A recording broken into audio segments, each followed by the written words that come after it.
All right. Say it. Say it, Wheeler. This is Wheeler Man. He's gonna be all shy today. He don't want to do this. Well, this is Wheeler Man.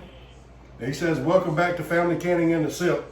Today we're going to be pressure canning some smoked roast beef.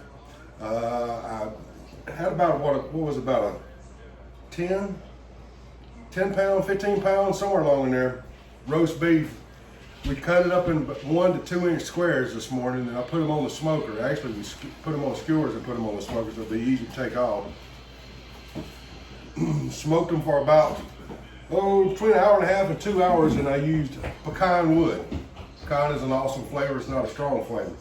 But when you can this, it's pretty simple, because when you do this, instead of having a pot roast in a crock pot all day long, we can do this, open up a jar of our canned potatoes, open up a jar of our canned carrots, Peas. make our gravy and some peas, and we have pot stew in a matter of minutes versus hours.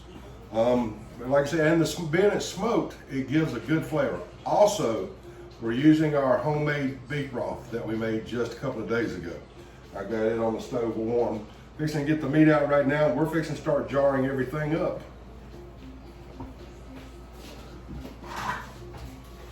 You want half a teaspoon of salt in it? Quarter teaspoon.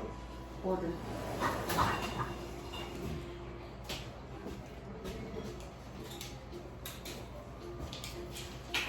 And if you don't have these, you can get these at Walmart. They're magnetic. Oh, they're awesome. They have the magnetic, Measure cups. yeah, the measuring cups. They have the magnetic measuring cups too. So much easier to keep up with. Definitely worth the money. Our jars are pre-washed. We've had them in the oven, 220 degrees, getting ready. I think we'll be able to do between 6 and 8 jars from this beef. And what we're going to do is we're going to pack the jars and leave about 1 inch head space. We're going to pack the jars pretty good. I'm going to leave those in there for right now, just see where we're at. Yes, sir. That's the bottom.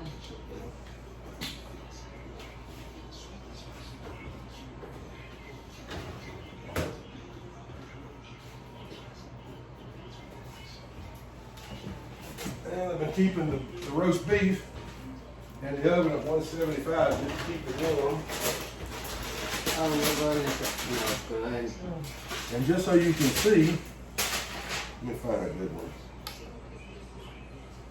It smells really good. I had one picked out, but I don't know I what probably one. picked it up. That looks good. I was looking for the smoke ring. Yeah, right I don't know if you can see it real good or not. See that smoke ring going around it? The flavor it's going to add to the beef broth is out of this world. Completely out of this world. What we're going to do, we're going to pack the jars. We're going to pack them tight. Leave 1 inch. We've got to leave 1 inch head space. And then we'll top off with our beef broth, our homemade beef broth. After we add our salt. After we add a quarter of a teaspoon of canning salt. Smells good, though. Smells so good. And I want to eat it just tasty. This is very, very, very lean meat. Really lean meat. So we used all the scraps that the butcher cut off of these beef loins to make our broth with. There'll still be juice in the meat and everything. There's probably still just a little bit of fat, so you'll probably have some fat rise to the top of your jars. That's okay. And Ain't gonna hurt nothing. A little too much. This is packed. Yep. Smaller piece.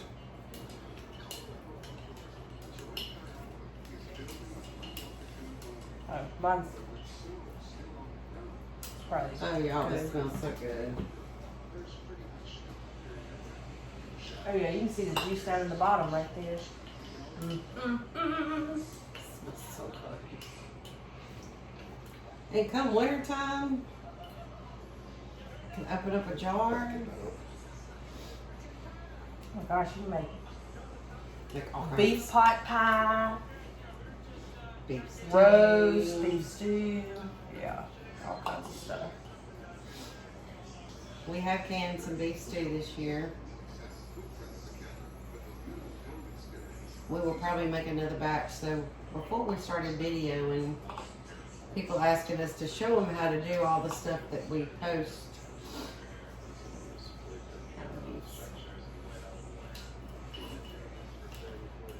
And another idea is we could actually add onion to this Oh yeah. next time and give it that onion flavor. And bacon. Bacon would be good too. How you gonna add? You can just do anything you wanted, really. Those are packed in there pretty good. All right, so we got 5. See this juice right here? Can you see it? No. Can you see it? Yeah, there you go. Watch this. It's a magic trick. Over into the beef broth.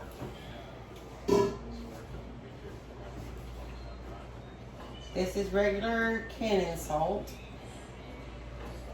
You don't need a lot of it. It's Yeah. really, really salty.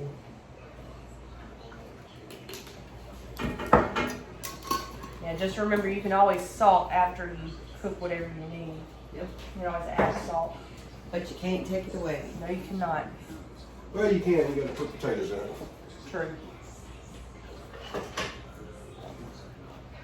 Get our ladles.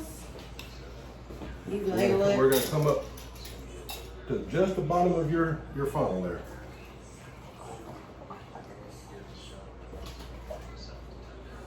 Yeah, Wheeler wasn't into it today. Yeah, he was all about it yesterday.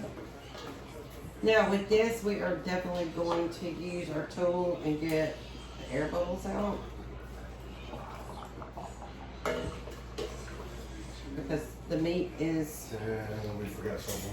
what did we forget? We need some white vinegar to wipe these ends down for the fat. Up top. The meat's really dense, so you want to make sure that you get your air bubbles out.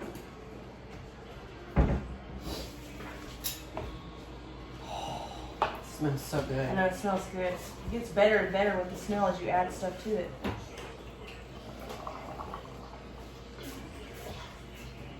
Nothing processed about any of this. We made our own beef broth. This is grass-fed beef.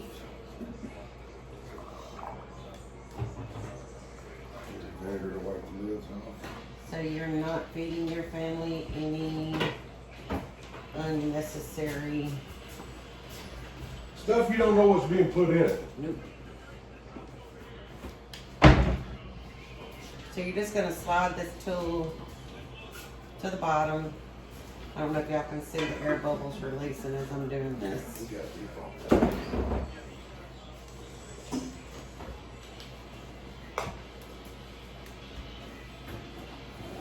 Let me see if I can get a close-up page doing this so you can see the air bubbles.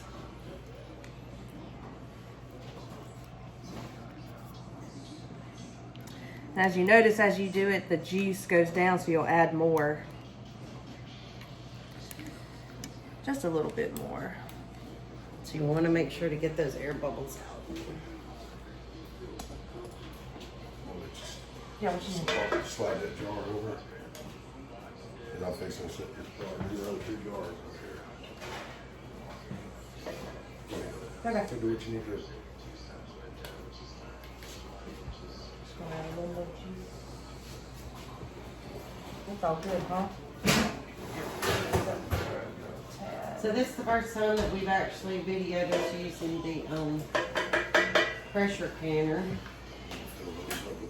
Oh, We've got beef broth left over, so we're gonna fill these other 2 quarts up. They go in the canner at the same time. We'll be pressure canning at 10 pounds for 90 minutes. That's with both of them. Just know your area. You might have to go 15 pounds if you live at a higher elevation. Just know your area. You can Google it and see what all it is.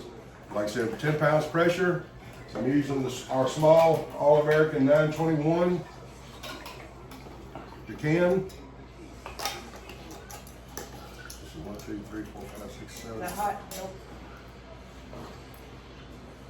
Make sure that you use distilled white vinegar to wipe your rooms with, because of the fat content that's in here. You want to make sure that you get a really good seal, and you're also using a pressure canner. Did you do all those already? Just these two. So why did you do the white vinegar? Because of the Because fat? of the Because of the fat. This is warm, and I want y'all to see this before we put it. It's going to change color. That's what it looks like before the canning. All right, for y'all that have never used You done this for an All-American canner, extra virgin olive oil. The All-American canners do not have a rubber gasket. It's metal-to-metal seal. Like I said, I'm using the 921. I've already got it heated up over here. You go right along the edge with that olive oil. Wipe all the way around. Then you're gonna come over here and do the same thing.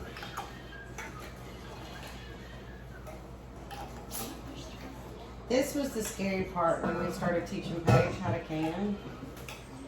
Was using the pressure canner. Yes. But then again, I don't do a whole lot of pressure canning. Me, I've had jars explode on me, lids blow off, gotten burned several times, but that's all part of it. Just be very, very cautious. All right, let's see here. We got 1, 2, 3, 4, 5 jars of the roast beef, smoked roast beef that we're gonna can, and 2 quarts of our homemade broth.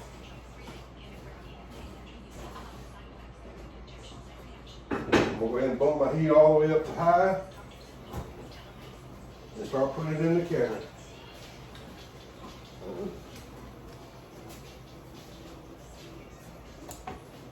Let me get on this side of you, hun. I've got about 2 inches of water in the canner.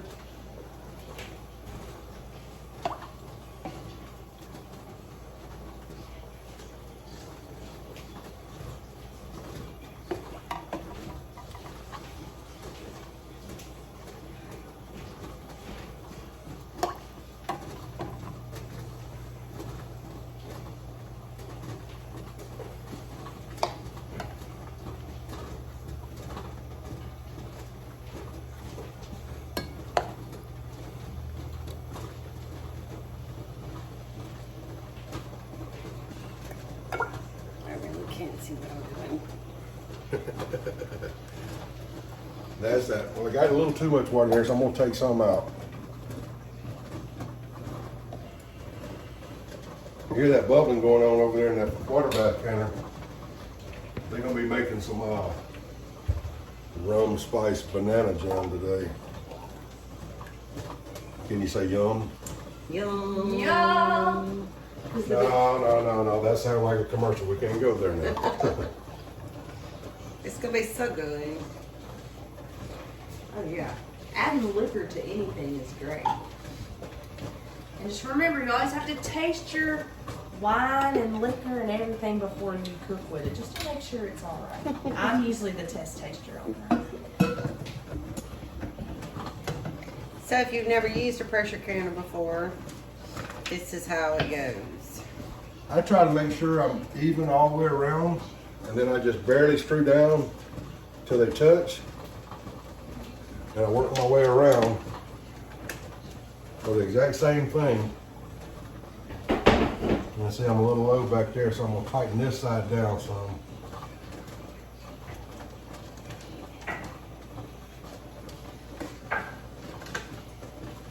Same there.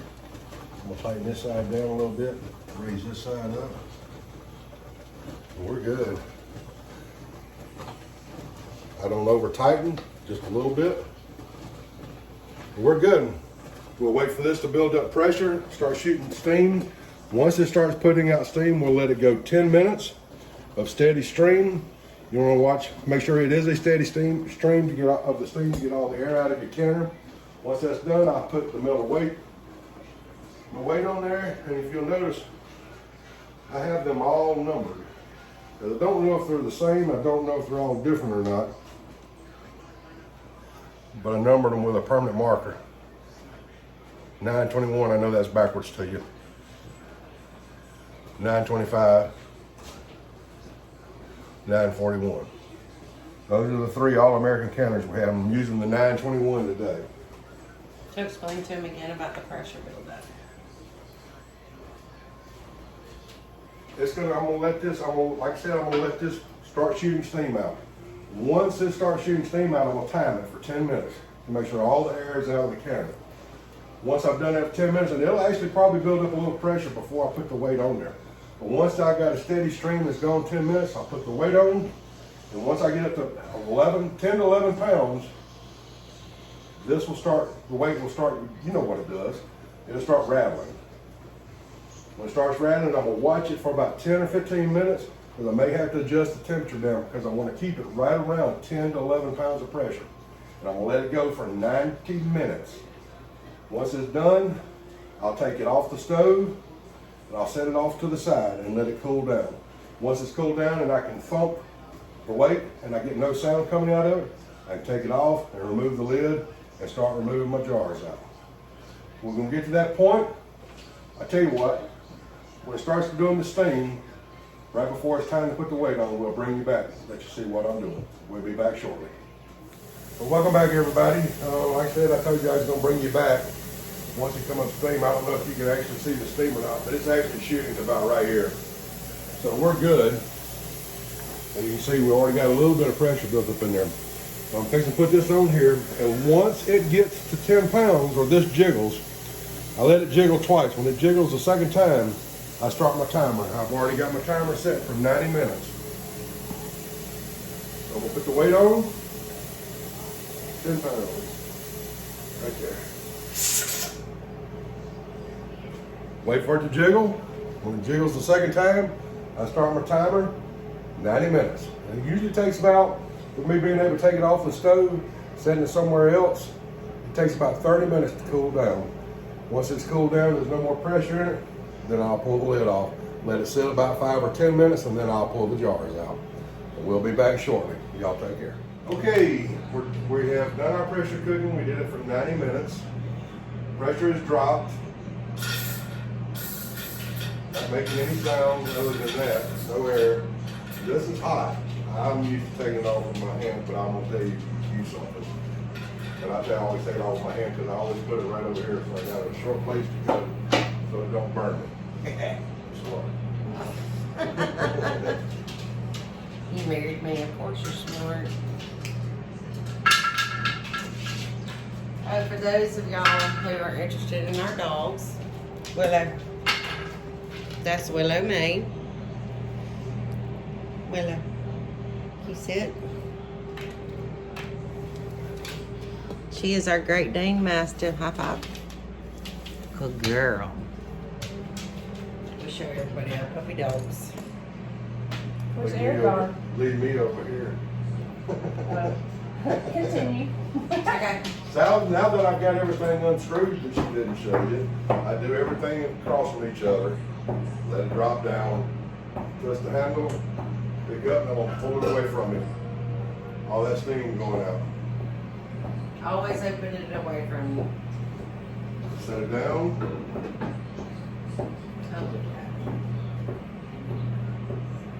I'm gonna start taking them out.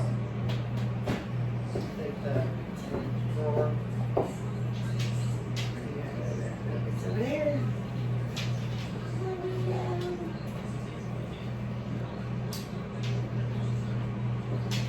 Oh my goodness.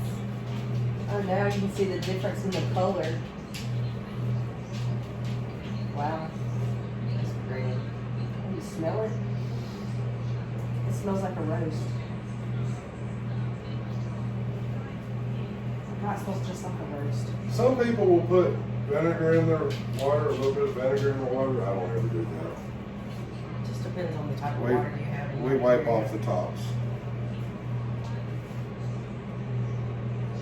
See how great Paige does?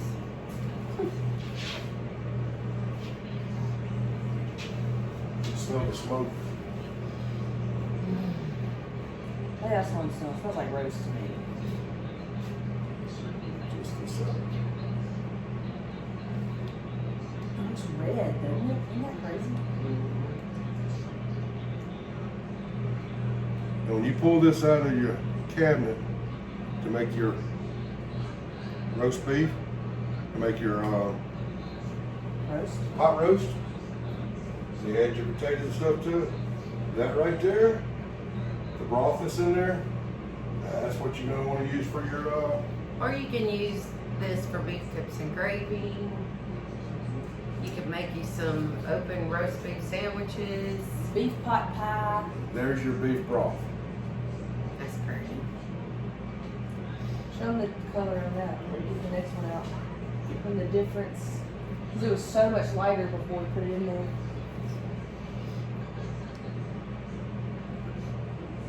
Which one do you want to get? Stuck on Willow. Oh well, you gotta move girl. You smell it? It smells good. Can you smell it? I wish you could, because it does. It smells really, really good. So we got 5 quarts of We meat. got 5 quarts. It'll last 2 or 3 years sitting in the cabinet. Once It won't everything last that seals. Yeah, It it won't won't last last that that long around here. That's pretty much it in a nutshell. Do this. You can do it with chicken, pork. I haven't really tried fish, but they say you can do it with fish. I really haven't tried it. But I'll be making some more broth real soon, because I can tell you right now, that broth Looks good. looks 100 times better than what you buy at a grocery store. And you know what's And it's in more it. flavorful, and you know what's in it. You know you're not putting something in your body that you really don't know what it is. But again, that's it in a nutshell. 90 minutes of pressure cooking. Let it cool down, take it out. I'll throw a towel over this and let it cool down on its own. We should hear some ping starting in the next 30 seconds to a minute or so. Hopefully everything seals. And if you hear that noise in the background, we are dehydrating banana chips Yep, too. it's in the dehydrator behind the camera. So until next time, we thank you for coming through our little kitchen. It's a lot of fun. The family canning in the SIP. Of course, Wheeler didn't want to be a part of it today. Don't He's know why, asleep. but he's actually taking a nap right now. But until next time, God bless, and we'll see everybody later. Bye.